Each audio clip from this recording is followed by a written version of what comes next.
Chapter 36. Risa. Risa is the first to notice something's wrong with Connor. Risa is the first to care that something's wrong with Lev. In a moment of selfishness, she finds herself aggravated by it because things are going so well for her now. She finally has a place to be. She wishes this could remain her sanctuary beyond her 18th birthday, because in the outside world, she'd never be able to do the things she's doing now. It would be practicing medicine without a license. Fine when you're in survival mode, but not in the civilized world. Perhaps after she turned 18, she could go to college and medical school, but that takes money, connections, and she'd have to face even more competition than in her music classes. She wonders if maybe she could join the military and become an army medic. You don't have to be a booth to be in a medical unit. Whatever her choice ends up being, the important thing is that there could be a choice. For the first time in a long time, she can see a future for herself. With all these good thoughts in her life, the last thing she wants is something that will shoot it all down. This is what fills Reese's mind as she makes her way to one of the study jets. The Admiral has three of his most accessible and well appointed jets set aside as study spaces, complete with libraries, computers, and the resources to learn anything you want to learn. This is not a school, the Admiral told them shortly after they arrived. There are no teachers, there are no exams. Oddly, it's precisely that lack of expectation that keeps the study jets full most of the time. Risa's duties start shortly after dawn, and it has become her habit to begin her day at one of the study jets, since at that time of the morning she's usually the only one there. She likes it that way because the things she wants to learn make other kids uncomfortable. It's not the subject matter that bothers them, it's the fact that Risa's the one studying it. Anatomy and medical texts mostly. Kids assume that just because she works in the medical jet, she knows all there is to know. It disturbs them to see her actually having to learn it. When she arrives today, however, she discovers Connor already there. She stops at the hatch, surprised. He's so absorbed in whatever he's reading that he doesn't hear her come in. She takes a moment to look at him.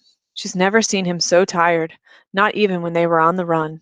Still, she's thrilled to see him. They have both been so busy, there hasn't been much time to spend together. Hi, Connor. Startled, he looks up quickly and slams his book closed. When he realizes who it is, he relaxes. Hi, Risa. By the time she sits down beside him, he's smiling and doesn't seem quite so tired. She's glad she can have that kind of effect on him. You're up early. No, I'm up late, he says. I couldn't sleep, so I came here. He glances out of one of the little round windows. Is it morning already? Just about. What are you reading? He tries to push it out of view, but it's too late for that. He has two books out. The bottom volume is a book on engineering. That's no surprise, considering the interest he's taken in the way things work. It's the book on top, the one his nose was in when she arrived, that catches her by surprise, almost making her laugh. Criminology for morons? Yeah, well, everyone needs a hobby. She tries to take a long look into him, but he looks away. There's something wrong, isn't there? She asks. I don't need to read Connor for morons to know that you're in some kind of trouble. He looks everywhere but into her eyes. It isn't trouble, at least not for me. Or maybe it is in some ways. I don't know. Want to talk about it? That, says Connor, is the last thing I want to do. He takes a deep breath and shifts in his chair. Don't worry, everything will be fine. You don't sound too sure. He looks at Risa, then looks at the hatch, making sure they're still alone. Then he leans in close to her and says, now that the Goldens are no longer around, the Admiral's going to be looking for replacements. I want you to promise me that if he asks you to help him, you'll turn him down. The Admiral doesn't even know I exist. Why would he ask me for anything? Because he asked me, Connor says in an intense whisper, and I think he's asked Emby too. Emby? All I'm saying is I don't want you to be a target. A target? For what? For whom? Shh! Keep your voice down. She looks again at that book he was reading, trying to piece it all together, but there just aren't enough pieces. She gets close to him, forcing him to look at her. I want to help you, she says. I'm worried about you. Please let me help you. He darts his eyes back and forth, trying to find an escape from her gaze, but he can't. Suddenly, he bridges the small distance between them and kisses her. She did not expect it, and when he breaks off the kiss, she realizes from the look on his face that he hadn't expected it either. What was that for? It takes a moment for him to get his brain functioning again. That, he says, is in case something happens and I don't see you again. Fine, she says, and she pulls him into another kiss, this one longer than the first. When she breaks it off, she says, That's in case I do see you again. He leaves, awkwardly stumbling out and nearly falling down the steel steps to the ground. In spite of all that just went on between them, Risa has to smile. It's amazing that something as simple as the kiss can overpower the worst of worries. Lev's troubles appear to be of a different nature, and Risa finds herself frightened by him. He comes to infirmary call that morning with a bad sunburn. Since he's a fast runner, he's been assigned messenger duty. Mostly it involves running back and forth between the jets carrying notes. It's one of the Admiral's rules that all messengers wear sunscreen, but it seems Lev is no longer bound by anyone's rules. They make small talk for a bit, but it's awkward, so she quickly gets down to business. Well, now that your hair is longer, at least your forehead and neck seem to have been spared. Take off your shirt. I kept my shirt on most of the time, he says. Let's have a look anyway. Reluctantly, he removes his shirt. He's burned there as well, but not as badly as on his arms and cheeks. What catches her attention, however, is a welt on his back in the faint shape of a hand. She brushes her fingers across it. Who did this to you? She asks. Nobody, he says, grabbing the shirt back from her and slipping it on. Just some guy. Is someone on your team giving you trouble? I told you it's nothing. What are you, my mother? No, says Risa. If I were your mother, I'd be rushing you off to the nearest harvest camp. She means it as a joke, but Lev doesn't find it funny. Just give me something to put on the burns. There's a deadness in his voice that's haunting. She goes to the cabinet and finds a tube of aloe cream, but she doesn't hand it to him just yet. I miss the old Lev, she says. That makes him look at her. No offense, but you didn't even know me. Maybe not, but at least back then I wanted to. And you don't want to anymore? I don't know, says Risa. The kid I'm looking at now is a little too creepy for my taste. She can tell that gets to him. She doesn't know why it should, because he seems proud of his new creep factor. Old Lev, he says, tricked you into trusting him, then turned you into the police the first chance he got. And the new Lev wouldn't do that? He thinks about it and then says, The new Lev has better things to do. She puts the tube of burn cream in his hand.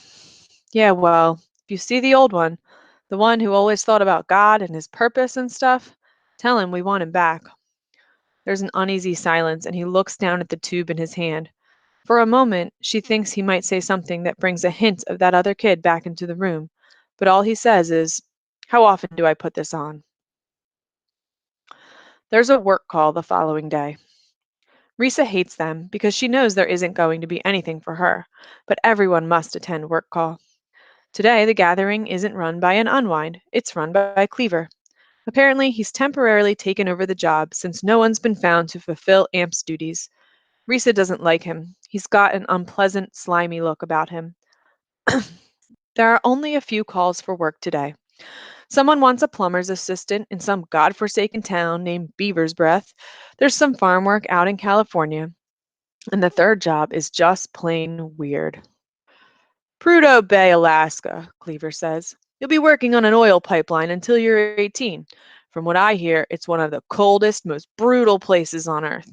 But hey, it's a way out, right? I need 3 volunteers. The first hand up belongs to an older kid who looks like punishment is his middle name, like he was born for brutal work, right down to his shaved head. The second hand raised catches Risa by surprise. It's Mai. What is Mai doing volunteering for work on a pipeline? Why would she leave the boy she was so attached to back in the warehouse?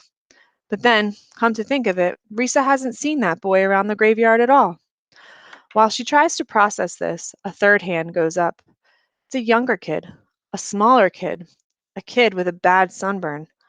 Lev's hand is held high and he gets chosen for the pipeline job. Risa just stands there in disbelief. Then she searches for Connor in the crowd. He's seen it too.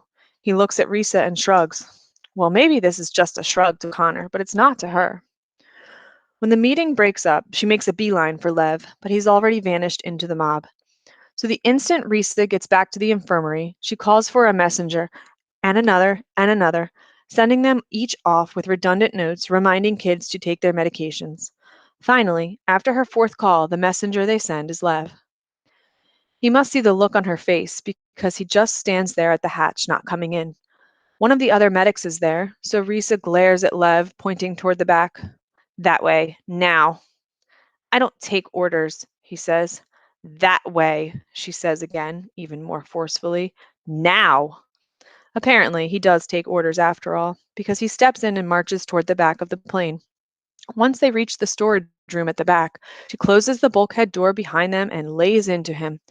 What the hell are you thinking? His face is steel. It's the door of a safe she can't get into. I've never been to Alaska, he says. I might as well go now. You've barely been here a week. Why are you in such a hurry to leave? And for a job like that?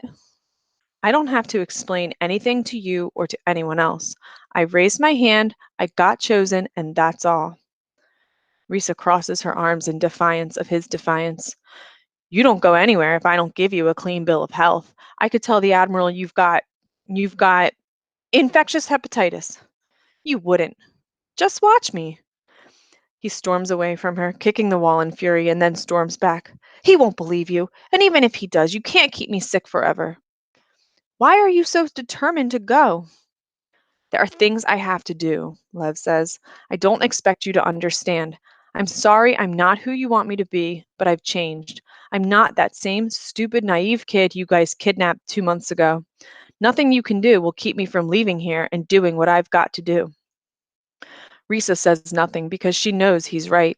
She can stall him at best, but she can't stop him. So, says Lev, a bit more calmly now, do I have infectious hepatitis or not? She sighs. No, you don't. He turns to leave, opening the bulkhead door. He's so determined to move on, he doesn't even think to offer her a goodbye. You're wrong about one thing, she says before he's out the door. You're just as naive as you were before, and maybe twice as stupid. Then he's gone. That same afternoon, an unmarked white van comes to take him, Mai, and the fleshhead away. Once again, Risa thinks she'll never see Lev again. Once again, she'll be wrong. Chapter 37. Emby and the Admiral. Emby has no idea of all the gears turning in the graveyard, or even that he's one of them. His world is contained within the square panels of his comic books and the well-defined borders of a pinball machine. Staying within those borders has been a successful defense against the injustice and cruelty of life outside of them. He does not question the oddness of the trio that just left for Alaska. It's not his business. He does not sense the tension in Connor. Connor can take care of himself. He does not spend time wondering about Roland. He just stays out of Roland's way. But keeping his head down does not keep him in the safe zone. Emby is, in fact, the central bumper on the pinball board, and every single ball in play is about to rebound off of him. The Admiral has called for him. Emby now stands nervously at the entrance to what was once the mobile command center for a president of the United States. There are two other men here. They are in white shirts and dark ties. The black sedan that waits at the bottom of the stairs must be theirs. The Admiral sits at his desk. Emby tries to decide whether he should enter or turn around and run away. But the Admiral sees him, and his gaze freezes Emby's feet in place. You wanted me, sir? Yes. Have a seat, Zachary. He forces his feet to move toward the chair across from the Admiral. Emby, he says. Everyone just calls me Emby. Is that their choice or yours? Asks the Admiral. Well, theirs mostly, but I got used to it. Never let anyone else name you, says the Admiral. He leafs through a file with Emby's picture clipped to the cover. It's a full file, and Emby can't imagine how there could be enough interesting things in his life to fill a file that thick. You may not realize this, but you're a very special boy, says the Admiral. Emby can only look down at his shoelaces, which are, as always, moments away from coming untied. Is that why I'm here, sir? Because I'm special? Yes, Zachary, and because of it, you're going to be leaving us today. Emby looks up. What? There's someone who wants to meet you. In fact, it's someone who's been looking for you for a very long time. Really? These men will take you there. Who is it? MB has a long-standing fantasy that one of his parents is actually still alive. If not his mother, then his father. He has always dreamed that his father was actually a spy, that his death all those years ago was just the official story, and he's been off in the untamed corners of the world fighting evil like a real-life comic book hero. It's no one you know, says the Admiral, dashing MB's hopes. She's a good woman, though. Actually, she's my ex-wife. I I don't understand. It will be clear to you soon enough, don't worry. Which to MB is an open invitation to worry without end. It makes him start to hyperventilate, which makes his bronchial tubes begin to constrict. He starts to wheeze. The Admiral looks at him with concern. Are you all right? Asthma, MB says between wheezes. He pulls out an inhaler from his pocket and takes a puff. Yes, says the Admiral. My son had asthma. He responded very well to Xolair. He looks up at one of the men behind MB. Please make sure you get some Xolair for that lung. Yes, Admiral Dunphy. It takes a moment for this to bounce around on the pegs and pins in MB's mind before hitting his mental flippers. Dunphy? Your last name is Dunphy? We have no last names in the graveyard, says the Admiral. Then he stands and grabs MB's hand, shaking it. Goodbye, Zachary. When you see my ex-wife, give her my regards. MB can only squeak a wordless response as the men take him by the arms and lead him out and down toward the waiting sedan. Once the boy is gone, Admiral Dunphy leans back in his chair. With all the things threatening his domain, here's one thing he can be pleased with. He allows himself a brief moment of satisfaction, glancing over at the smiling picture of his son Harlan, better known as Humphrey in modern folklore, but those who loved him know his real name. Yes, the Admiral is redeeming himself and setting things right, bit by bit. Chapter 38. Mob. MB's disappearance goes undiscovered for almost 2 days, until someone takes a look at the pinball machine and notices that something is missing. Where's the mouth breather? People begin to ask. It's not until nightfall that people start asking seriously, and by morning it's clear that he's gone. Some people claim they saw him wandering off into the desert. Some people claim there was a mysterious car that took him away. Ralphie Sherman claims he saw MB beamed up to the mothership to be with his own kind. Every suggestion is mulled over. Every theory is entertained. A search is mounted by MB's team. It turns up nothing. Through all of this, the Admiral is silent. Now MB, the kid at the bottom of the pecking order, has suddenly become everyone's best friend, and his disappearance fuel for everyone's fire. Roland uses it to further his own agenda of fear. After all, he was the one who very publicly predicted that MB would vanish. He didn't believe it for an instant, but now that his prediction has come true, he has everyone's attention. You watch, Roland tells all those who will listen. The Admiral's going to show up one of these days with a nice thick head of MB hair hidden beneath his hat, and any one of us could be next. Has he been looking at your eyes? Has he been listening to the sound of your voice? If he wants a part of you, you'll end up just like MB. He's so convincing, he almost believes himself. Connor has a completely different view of the situation. He's certain that Roland did away with MB so he could use his disappearance to gather support. For Connor, it's more proof that Roland killed the Goldens, that he'll stop at nothing to get what he wants. Connor brings his suspicions to the Admiral. He listens, but still says nothing.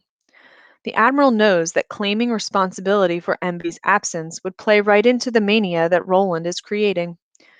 The Admiral could tell Connor that he was the one who sent the boy away, but that would beg questions that he has no desire to answer.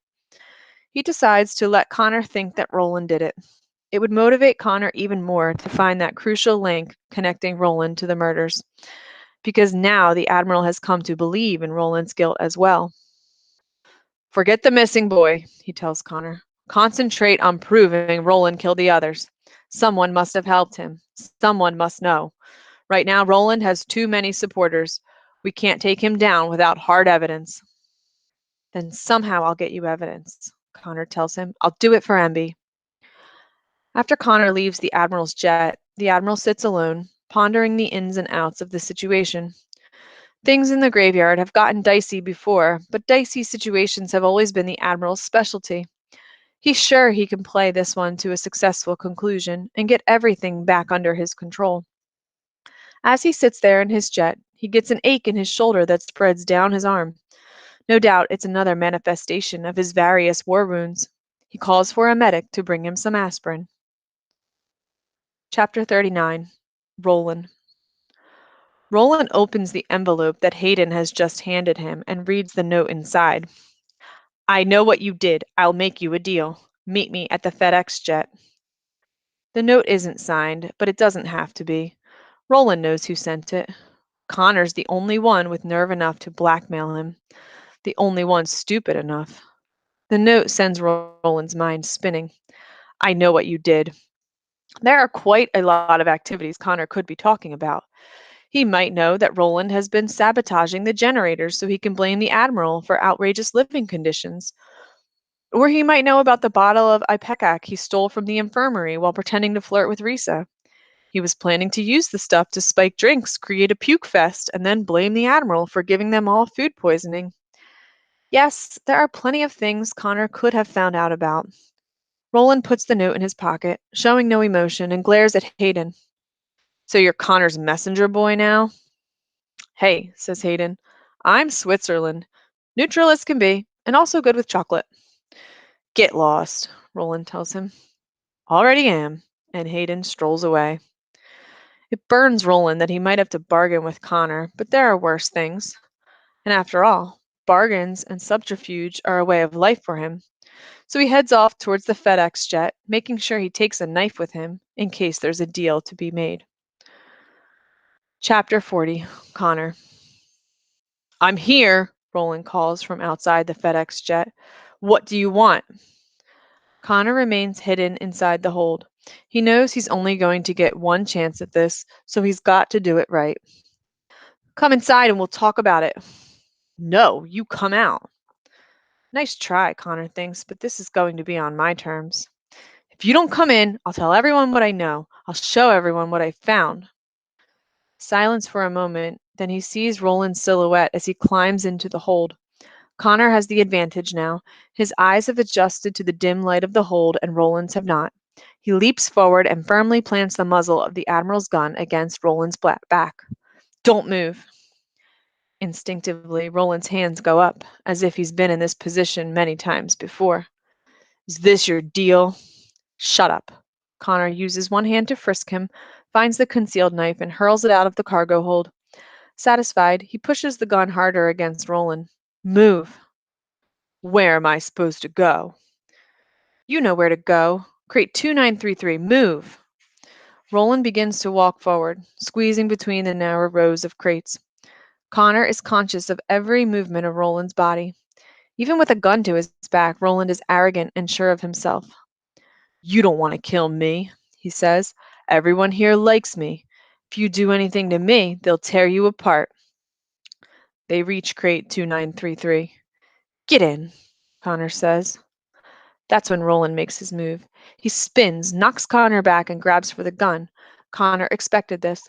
He holds the gun out of reach and, using the crate behind him for leverage, places his foot firmly in Roland's gut and pushes him back. Roland falls backward into crate 2933. The second he does, Connor lurches forward, slams the hatch, and seals it. While Roland rages inside, Connor takes aim at the crate and fires the gun once, twice, 3 times. The blasts echo, blending with the terrified screams from within the crate, and then Roland shouts, What are you doing? Are you insane? Connor's shots had been very precise. They were low and directed at a corner of the crate. I've given you something your victims never had, Connor tells him. I've given you air holes. Then he sits down. Now we talk. Chapter 41. Mob. Half a mile away, a search party returns from the desert. They didn't find Emby. Instead, they found 5 unmarked graves behind a distant outcropping of rocks. In a few short minutes, word spreads through their ranks like flames in a steady wind. The Goldens have been found, and apparently they weren't so golden after all. Someone suggests that the admiral did it himself. The suggestion becomes a rumor, and the rumor quickly becomes accepted as fact. The admiral killed his own. He's everything Roland says he is. And hey, where is Roland? He's missing too. So is Connor. What has the admiral done to them? A mob of unwinds with 100 reasons to be angry have all simultaneously found one more, and that's all it takes to push them over the edge. The mob storms towards the admiral's jet, picking up more and more kids along the way.